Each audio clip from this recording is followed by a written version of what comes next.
नहीं, आरजेडी की लिस्ट की मैं बात नहीं करूं, मैं एक छोटी सी लिस्ट आपको गिना देता हूं। पटना में जहां पर हमारी अभी मौजूदगी है, इससे ही चंद किलोमीटर के फासले पर गोपाल खेमका का मर्डर, मुजफ्फरपुर में एक जेई की हत्या। 72 घंटे में पूरे क्राइम सॉर्ट आउट किए गए। लिस्ट सुन लीजिए सम्राट जी। मैं एक एक जवाब देते जाऊंगा ना, आपसे लूंगा, आप एक तरफा नहीं जाइए। एक साथ जवाब लेता हूं। मुजफ्फरपुर में एक जेई की हत्या, पूर्वी चंपारण में तलवार चलती है, नालंदा में लड़की को गोली मार दी गई, लड़का लड़की को, दरभंगा में चाकू चला, पश्चिम चंपारण में एक शख्स को ट्रैक्टर से कुचल दिया गया, भोजपुर में चलती ट्रेन से लड़के को फेंक दिया गया, सिवान में हत्याएं हुई, पूर्णिया में डायन के शक में 5 लोगों को जिंदा जला दिया गया। ये चंद घटनाएं जो हैं पिछले कुछ दिनों की घटनाएं मैं आपको बता रहा हूं। समीर जी, वही मैं आ रहा हूं। तो एक भी घटना आपको लगा कि ये ऑर्गेनाइज क्राइम है? ये लेकिन ये कानून का राज कहा जाएगा? नहीं, देखिए, विपक्ष कह रहा है कि 1500 हत्याएं हुई। मेरी बात तो सुनिए जी। रेलवे के अंदर किसी की लड़ाई हो, किसी को फेंक दे, इसमें हम और आप क्या कर सकते हैं? सुशासन का काम है उसको जेल में डालना। मैं जेल में डालूंगा। 72 घंटे में आपने गोपाल खेमका जी का बताया पूरे चीजों को। उमेश यादव ने हत्या किया, जो उसमें जिसने आर्म सप्लाई किया उसकी इनकाउंटर में हत्या हुई, और जो षड्यंत्रकारी थे उसको जेल में डाला गया। लेकिन सम्राट जी, पिछले 10 साल में 1500 मर्डर्स का ये जो आंकड़ा ऑपोजिशन दे रहा है, इसे सामान्य तो नहीं कहा जा सकता? फिर मैंने कहा पुलिस का काम है ऑर्गेनाइज क्राइम नहीं होने देना।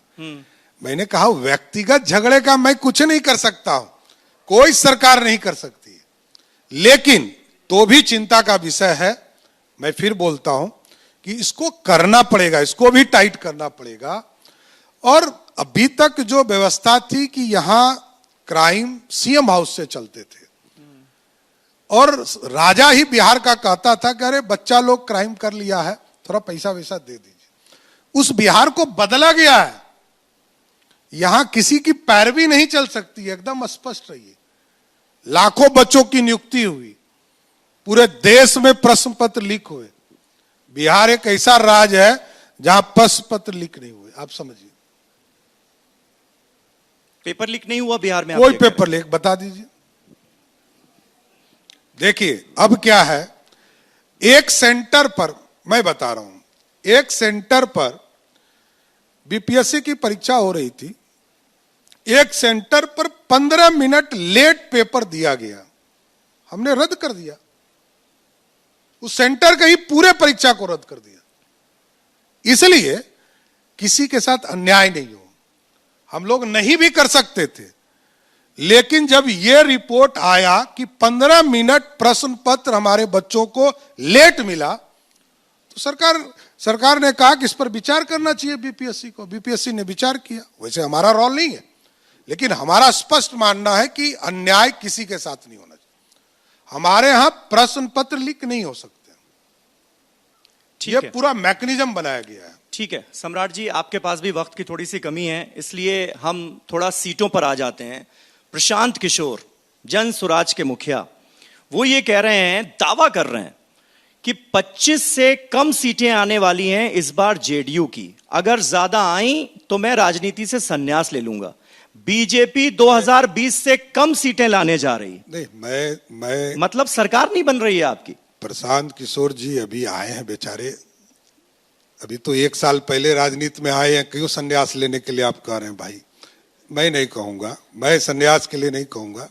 भाई है, बिहार में कुछ करना चाहते हैं, लगे रहे। बिहार की जनता का भरोसा होगा, तय करेगा। वो कहते हैं कि जेडीयू में मैं नंबर 2 रहा हूं, तो मुझसे बेहतर कौन जानता है? अब मैं जानता हूं नंबर 1 वहां 1 to 10 नीतीश ही है। कहां आप हैं भाई? नीतीश कुमार ही फर्स्ट है और लास्ट भी वही है, कोई दूसरा नहीं है। नीतीश जी का आपने जिक्र किया, नीतीश जी की तबीयत कैसी है इन दिनों? पूरा शासन चला रहे हैं। आज के तारीख में भी, अभी आप देखिएगा 10 मिनट के बाद ही मैं उनके साथ हूंगा, और पूरे लगभग 1,09,00,000 हमारी जो विधवा बने हैं, दिव्यांग भाईजन हैं, और हमारी जो वृद्ध जन है, सबको उनके खाते में राशि देने का काम करेंगे। इसलिए नीतीश कुमार जी लगातार विकास को आगे बढ़ा रहे हैं। और ये बिहार बनाया है उन्होंने, किसी मुख्यमंत्री ने काम नहीं किया। किसका नाम लूं? श्री बाबू के बाद एक व्यक्ति का नाम ले लीजिए जिसने कोई नींव भी डाला हो।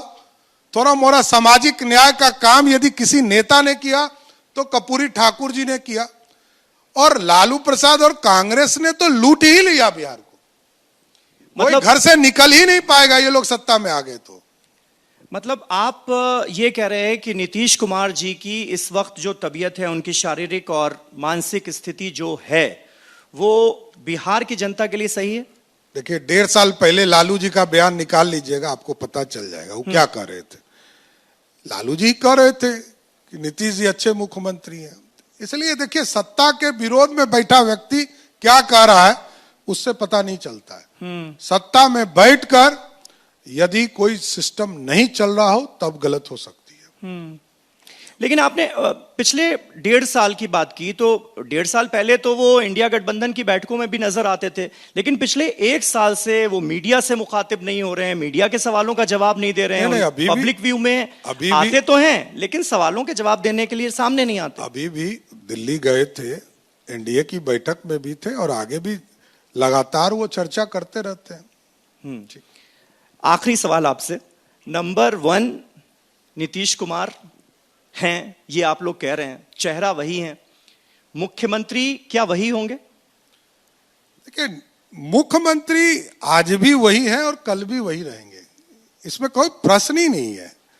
नीतीश कुमार जी बिहार के विकास के शिल्पीकार हैं, इसलिए नीतीश कुमार जी का नेतृत्व आगे भी कबूल है सबको। तो उनका जो नारा है कि 25 से 30 नीतीश, तो वही मुख्यमंत्री रहेंगे 5 साल अगर आप लोग जीत कर आते हैं। इसमें प्रश्न कहां उठता है? नीतीश कुमार के ही नेतृत्व में चुनाव में जा रहे हैं, आगे भी वही रहेंगे। प्रश्न बस नंबर 2 की भूमिका पर नहीं, वो भूमिका आप निभाने के लिए तैयार हैं? नहीं, वो तो भारतीय जनता पार्टी का कोई नेता तय करता है कि हमारे यहाँ कौन नेता होगा। मेरे को 2025 तक सरकार चलानी है और नीतीश जी के सहयोगी के तौर पर मैं वो काम कर रहा हूँ। धन्यवाद। बहुत बहुत शुक्रिया, बहुत बहुत शुक्रिया सम्राट जी हमसे बात करने।